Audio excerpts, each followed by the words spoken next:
So we're in the Israeli Academy of Science and Humanities. I just listened to this is Leer Institute. It's beautiful.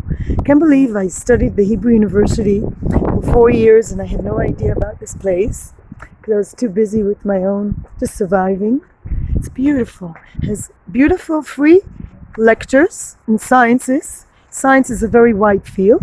And today I had to choose between evolution and between very, very prominent professor Shlomo Avineri about the Israeli democracy and the processes of democracy and how the evolution of Israeli democracy.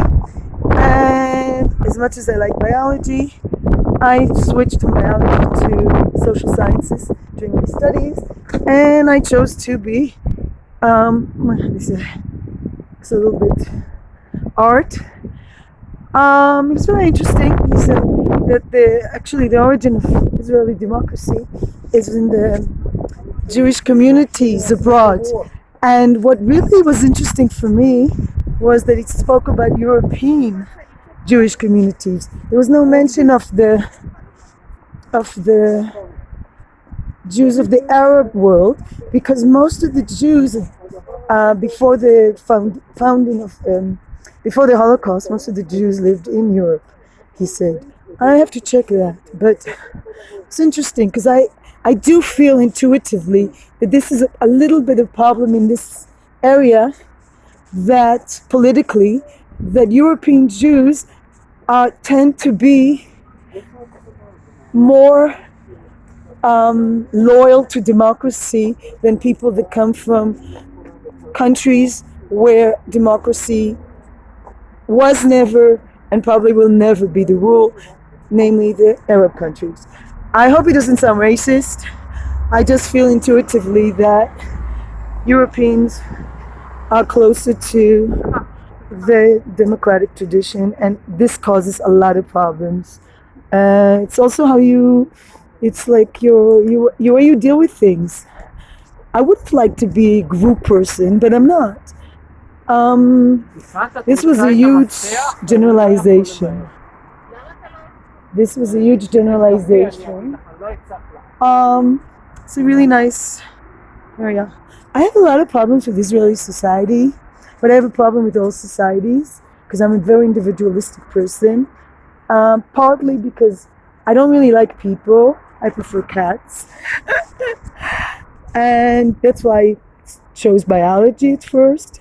I wanted to avoid human beings. Then I realized that I'm a human being, so I can't avoid my own self. And I wanted to learn more about myself and others.